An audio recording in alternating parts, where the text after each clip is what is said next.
왔어요. 지난 1월 1일에 제가 뽑게 된 공부 표준은 공경심입니다. 공경심 갖기입니다.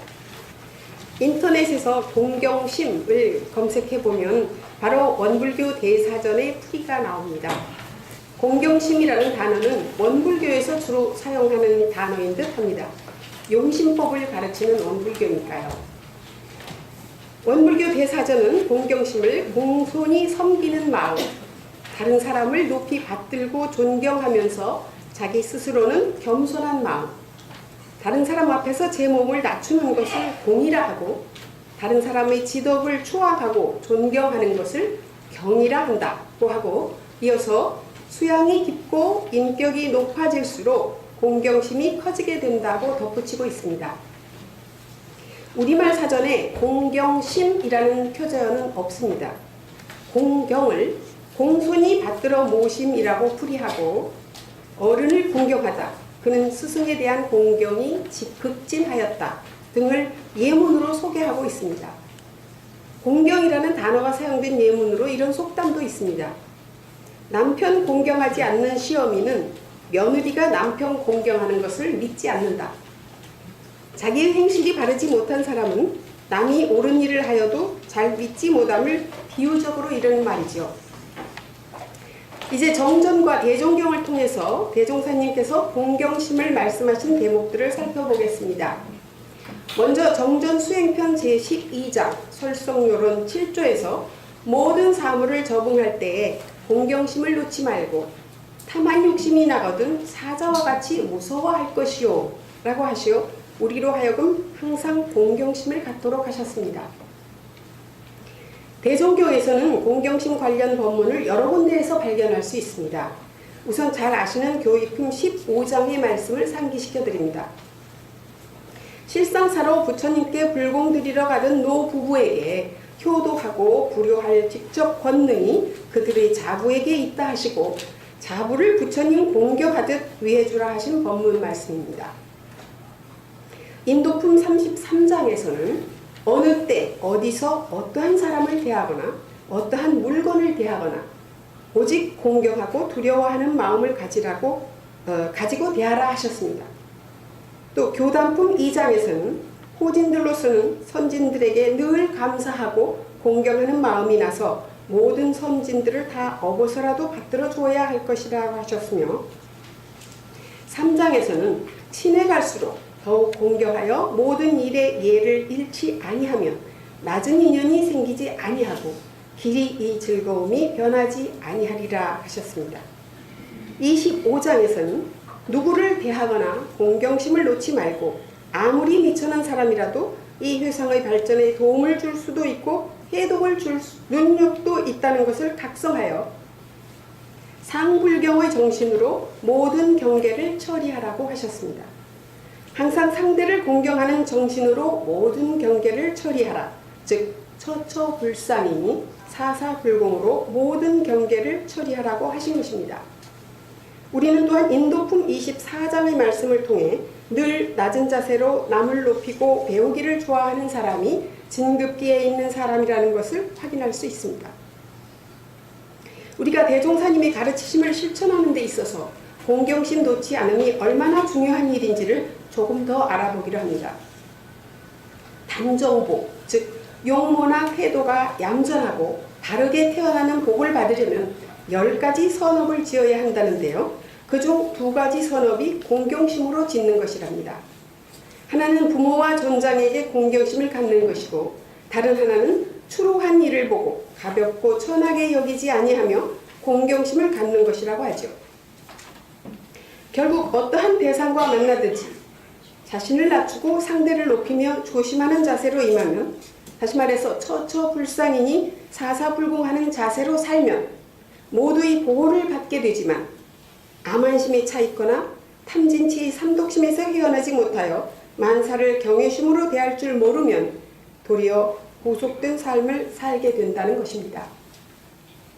언제 어디서 어느 대상을 만나거나 공경심을 놓지 않는 무시선의 자세, 사사불공의 자세가 필요한 것이죠.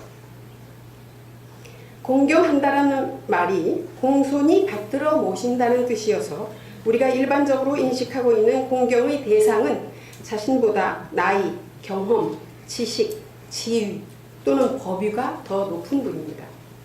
보통 제자가 스승을 공경한다고 하지 스승이 제자를 공경한다고 하지 않죠.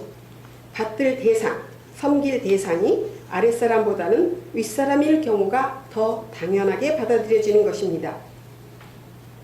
윗사람이 윗사람으로서 책임과 의무를 다할 때, 그의 언행이 일치할 때, 즉 윗사람다운 면모를 보여줄 때 아랫사람은 당연히 윗사람을 공경합니다. 그러나 윗사람의 취사가 윗사람답지 못할 때, 그가 안다고 주장하는 바와 실행하는 바가 다를 때 그에 대한 공경심을 갖기는 쉽지 않습니다.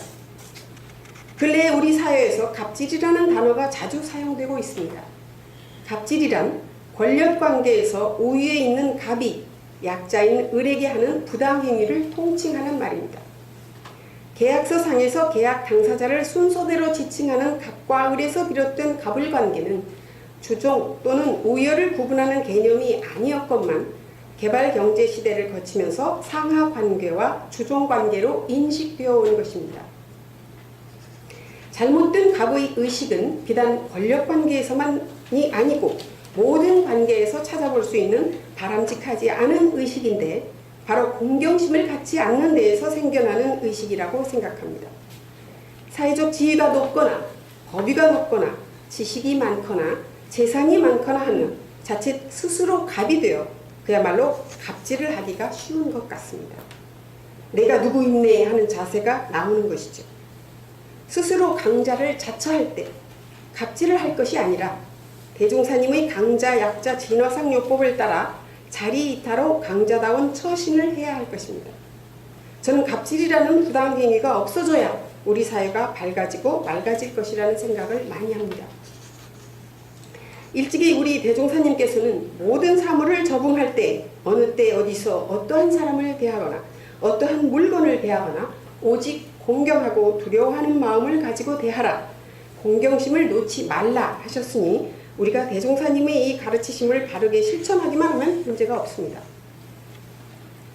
실은 제가 공경심 갖기라는 5글자를 보는 순간 뜨끔했습니다. 왜냐하면 공경심 갖기가 잘 안 되는 경우가 있어서 이 문제를 해결하려고 노력을 해오던 터였기 때문이죠.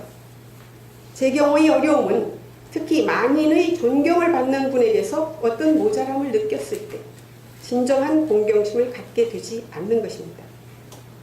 다른 사람의 그름을 견문하여 자기의 그름을 깨칠지언정 그 그름을 드러내지 마라 하셨는데 말입니다. 중생이 추루보, 즉 흉한 모습으로 태어나는 과보를 받게 되는 죄업 또한 10가지라는데요. 그 중에 하나가 성인이나 현인에게 공경심을 내지 않는 것이랍니다. 사실 우리가 윗분을 함부로 대하는 일은 흔하지 않습니다. 공경심 없이 겉으로만 그럴듯하게 예절을 갖출 수는 있으니까요. 그러나 겉으로 갖춘 예절은 허리입니다. 위선이죠. 문제는 어떻게 위선이 아닌 진정한 공경심을 가질 것인가입니다. 이론적으로야 물론 제대로 수양을 쌓고 인격을 갖추어야 한다는 답이 있죠. 행복한 가족이라는 마음공부 연구소를 운영하시는 금산 권도갑 교무님은 모든 인연들을 처음 보는 사람으로 만나고 아무런 문제가 없는 사람으로 보라고 하십니다. 좋은 방법이라고 생각합니다. 물론 실천은 쉽지 않지만요. 벼가 익으면 고개를 숙인다고 하죠. 아직 안 익은 이 벼는 많은 사람이 익었다고 칭송하는 벼가 고개 숙이지 않는 것을 보고 못마땅해 하며 고개를 들고 있는 거 아닌가 합니다. 더 연마하고 더 바른 취사를 하도록 노력하겠습니다. 경청해 주셔서 감사합니다.